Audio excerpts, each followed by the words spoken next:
Sir आपके school का जो क्या मतलब नाम है और यहाँ क्या फैसिलिटी मिलती है बच्चों को? देखिए सर, हमारे स्कूल का नाम जो है new kids care public school है और ये पदमा में स्थित है। और हमारा स्कूल जो है बच्चों को काफ़ी कुछ फैसिलिटीज़ मतलब कहते प्रोवाइड करती है। इसका जो एडमिशन जो चार्ज है वो बहुत कम है, नहीं के बराबर है। हम लोग जेन्युइन 500 रुपये लेते हैं एडमिशन चार्ज। और बस, और यहाँ पर अगर फैसिलिटी की बात करेंगे तो बच्चों को यहाँ पर खेलने की सुविधा है, योग की सुविधा है। टाइम टाइम पर बच्चों का वीकली, हर शनिवार को वीकली टेस्ट लिया जाता है ताकि बच्चों का थोड़ा ग्रोथ हो सके, मानसिक विकास हो सके। बीच बीच में हम लोग बच्चों को खिलाते हैं और सप्ताह में 2 दिन जो है उन लोगों का पीटी हम लोग कराते हैं ताकि बच्चों का मानसिक विकास के साथ साथ शारीरिक विकास भी हो सके। अच्छा, आपका रिजल्ट का परसेंटेज क्या रहता है? हमारे स्कूल का रिजल्ट परसेंट बिल्कुल अगर 100% नहीं कहेंगे लेकिन 98% है। यहाँ से जो भी बच्चे निकले हैं वो अपने अपने क्षेत्र में अच्छा कर रहे हैं और जिस भी स्कूल में गए हैं वहाँ पर काफ़ी अच्छा कर रहे हैं। अब बहुत से बच्चे निकल चुके हैं बाहर भी। अच्छा, कितने वर्ष का आपका एक्सपीरियंस है स्कूल में सबसे चला रहे हैं? हमारा स्कूल जो है सन 2011 से इसको स्टार्ट किए हैं और आज तक चलते आ रहा है। और यहाँ के ग्रामीणों का भी सहयोग रहा, सपोर्ट रहा और आज तक भी सपोर्ट है। और अच्छा, आपके स्कूल में शिक्षक की संख्या कितनी है? हमारे स्कूल में शिक्षकों की संख्या 8 है। 8 मुझे लेकर, मैं भी क्लास लेता हूँ, एज ए प्रिंसिपल मैं भी क्लास लेता हूँ। और सारे शिक्षक काफ़ी शिक्षित भी हैं, उन लोगों को पता भी है, काफ़ी तजुर्बा है, एक्सपीरियंस है। उसी आधार पे वो लोग क्लास लेते हैं और वो दिखता है, उनका जो पढ़ाने का तरीका में बच्चों में दिखता है कि वो कितना मैंने अच्छा खासा याद रखते हैं। पढ़ाई कितने वर्ष से आप स्कूल चला रहे हैं? 2011 से मेरी स्कूल चल रही है। 2011 से आप स्कूल चला रहे हैं? जी जी। तो आपको लगभग 16 साल का एक्सपीरियंस हो गया? 16 साल नहीं, 14 साल का एक्सपीरियंस। जी जी जी। तो आपका रिजल्ट भी अच्छा है, स्कूल का फैसिलिटी भी अच्छा है, आपके स्कूल में बच्चों की संख्या भी अच्छी है, आपका रेट भी कम है। जी जी जी जी। मंथली फीस भी कम है। जी जी। और साथ में एक बात और सर कि बहुत लोगों का शिकायत होता है कि बुक्स वगैरह है सो काफ़ी महंगा आ रहा है। तो मैं यहाँ पर यही कहना चाहूँगा कि हमारे स्कूल का जो बुक का जो कॉस्ट होता है वो अन्य स्कूलों से काफ़ी कम है। लगभग देखा जाए तो आधी कीमत पर हम लोग बच्चों को बुक्स जो है मतलब कि प्रोवाइड कराते हैं हम लोग। आप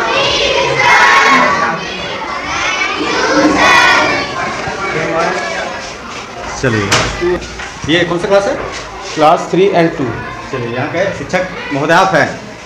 चलिए, ये शिक्षक महोदय हैं। देखिए, बच्चों की संख्या भी अच्छी खासी है और सबसे बड़ा हमको अच्छा लगा ये कि बच्चे यहाँ के बहुत सभ्य हैं, ज़्यादा आवाज़ नहीं हो रहा है इस क्लास में। तो सर, अभी वर्तमान स्थिति में ये बच्चे हम झारखंड में रहते हैं, तो इन बच्चों से मैं कुछ क्वेश्चन कर सकता हूँ? जी, आप क्वेश्चन कर सकते हैं। चलिए बच्चों, आपसे एक क्वेश्चन है, झारखंड में सबसे ऊंचा पहाड़ कौन सा है? पारसनाथ पहाड़। ये कहाँ पड़ता है, कहाँ स्थित है ये? गिरिडीह में। गिरिडीह में।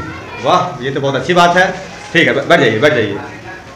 सर, अभी वर्तमान स्थिति में इधर विगत 2 दिन 3 दिन पहले कश्मीर में पहलगांव में एक आतंकवादी हमला हुआ था। इस मुद्दे पे एक बहुत चर्चित में चेहरा चल रहा है कि भारत ने पाकिस्तान का पानी को बंद कर दिया है। मतलब भारत और पाकिस्तान में जो जल संधि हुआ था, ये कब हुआ था? ये जो है संधि हुआ था, जल संधि 1960 में ये हुई थी।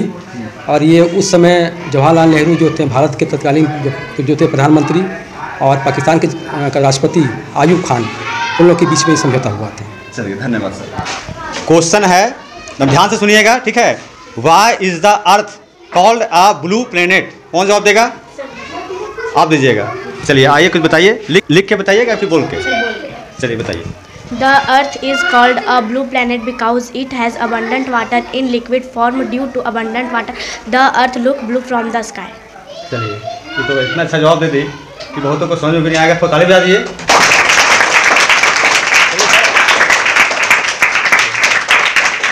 अभी के समय में मैं खुद इंग्लिश में कमज़ोर हूँ। ये मैं कई लोगों को बोल चुका हूँ, अपने आप को मैं शर्मिंदा महसूस नहीं करता हूँ कि मैं इंग्लिश में कमज़ोर हूँ। लेकिन आने वाला जो समय है वो समय इंग्लिश का ही होगा, ठीक है? और हम चाहेंगे कि जितने बच्चे हैं, अभी ये बच्ची इंग्लिश इतना अच्छा बोली, वो हम नहीं बोल पाएंगे कभी। तो आप लोग इंग्लिश में इतना अच्छा काम कर रहे हैं सर, आपके माध्यम से मालूम चला कि इंग्लिश यहाँ बहुत अच्छा है। तो कोई एक बच्ची ऐसी है जो पोएम बता सके इंग्लिश में? कोई कौन सुनाएगी आप? चलिए बहुत अच्छा बात, अपना नाम बताइए। प्रिंसी कुमारी। चलिए कौन सा पोएम बताइएगा?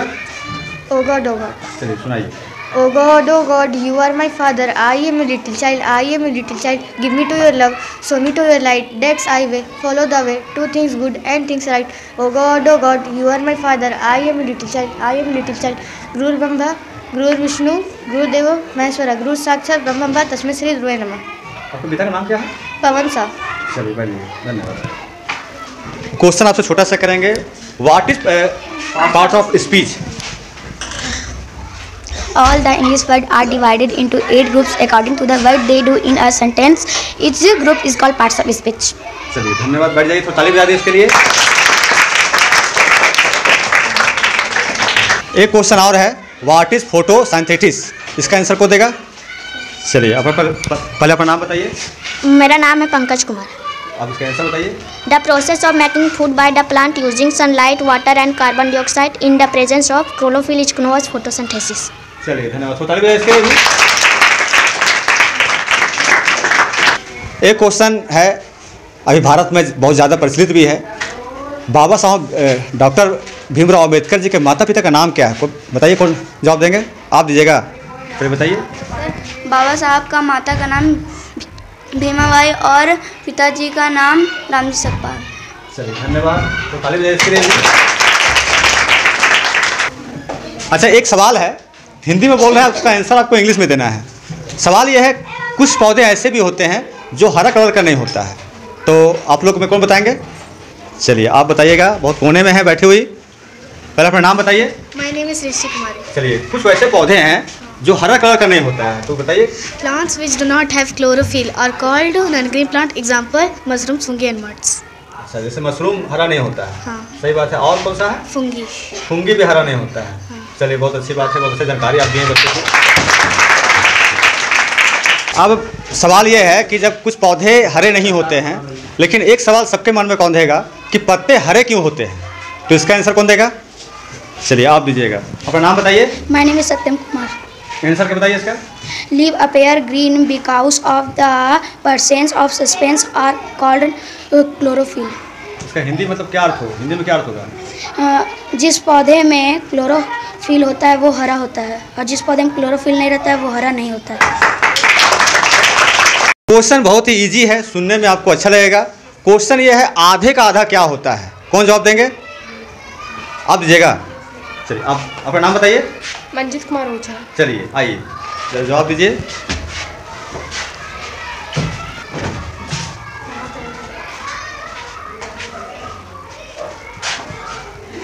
क्वेश्चन लिखिए, आधे का आधा क्या होता है?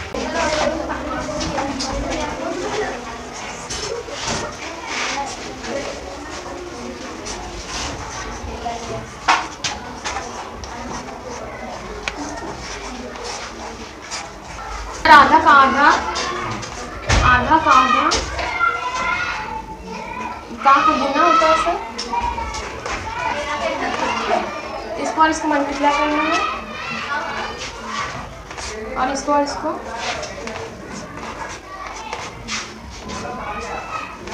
इसका आंसर आया सर ये, या ऐसे भी लिख सकते हैं आप,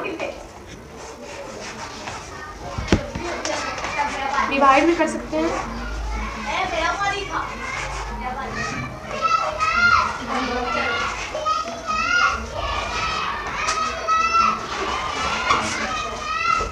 सर ऐसे कर सकते हैं, वहाँ पर 20 आएगा,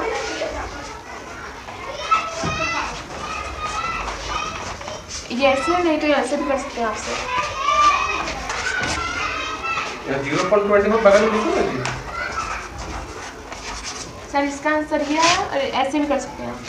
आप हमको बताइए, who is the president of India? Droupadi Murmu. अरे वाह, फिर से बोलिए। द्रौपदी मुर्मू। अरे वाह, ये तो बहुत अच्छा है, बहुत तेज बच्चे हैं। मैम आप तो इस क्लास के टीचर हैं, तो मैं कुछ सवाल आपसे भी कर सकता हूँ? जी बिल्कुल। चलिए आप हमको बताइए, भारत के संविधान में कितने अनुसूचियाँ हैं? जी 12 हैं। पहले 8 थे, लेकिन वो बढ़कर 12 हो गए हैं। जब संविधान लागू हुआ तो 8 थे। चलिए ठीक, धन्यवाद। आप इधर आइए। एक और है यहाँ पे मिस, मैं उनसे बात करना चाहूँगा। आप बताइए, अपना नाम बताइए पहले। डॉली कुमारी। ये कौन सा क्लास चल रहा है? ये नर्सरी क्लास है। मैं आपके बच्चों से कुछ सवाल कर सकता हूँ? जी। ये पोएम। सूरज में है तेरी लाली, तेरी रचना बड़ी नेहा, सेवा सबकी सदा करे, हरदम आगे बढ़ा करे, कदम न पीछे कभी हटाए, तेरी यश की गीत सुनाए। चलिए सब ताली बजाइए एक बार जरा।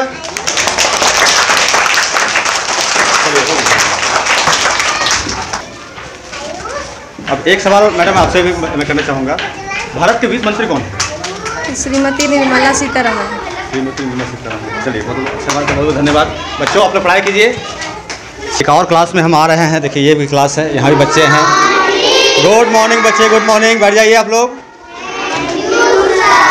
चलिए सर ये कौन सा क्लास है? यूकेजी क्लास है सर। यूकेजी क्लास है। तो मैं आपके बच्चों से कुछ क्वेश्चन कर सकता हूँ सर? ये सर कर सकते हैं। चलिए तो क्वेश्चन ये है कि भारत का राजकीय वृक्ष क्या है? अच्छा आप बताइएगा। चलिए बताइए। बरगद का पेड़। बरगद का पेड़। बहुत अच्छा क्वेश्चन है, बहुत अच्छा आंसर दिए, सब ताली बजाइए।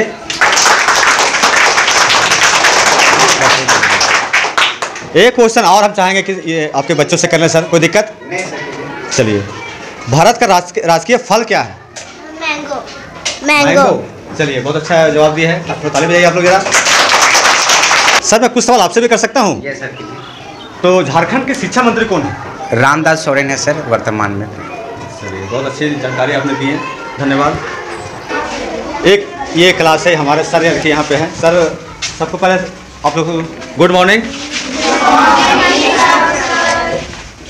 तो मैं आपके बच्चों से एक सवाल करना चाहूँगा सर। सवाल ये है कि अभी वो बच्चे बता रहे थे कि बहुत से पौधे हरे नहीं होते हैं, लेकिन पत्ते सबका हरे होते हैं, तो इसका जवाब कौन देगा?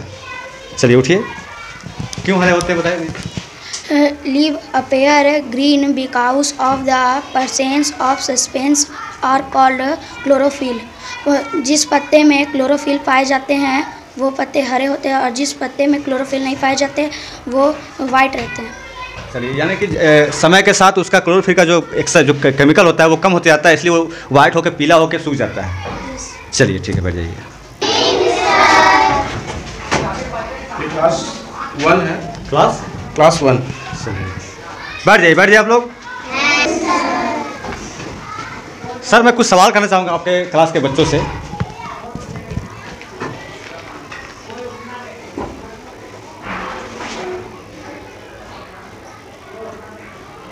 इसको रखिए, हम कर लेते हैं।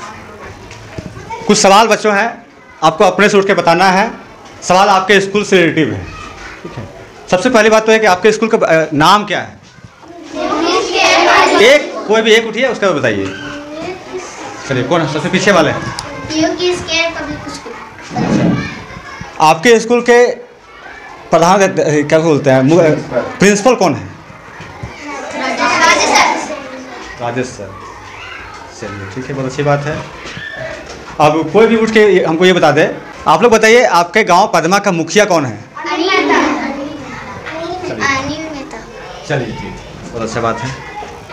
बच्चों ने तो अच्छा जवाब दिया। मैं कुछ चाहूँगा कि यहाँ के टीचर जो हैं मैं उनसे भी जानना चाहूँगा। सर ये अभी तो आप लोग आप टीचर हैं तो अर्थशास्त्र जरूर पढ़े होंगे। हाँ सर तो बता सकते हैं उनके जनक कौन है?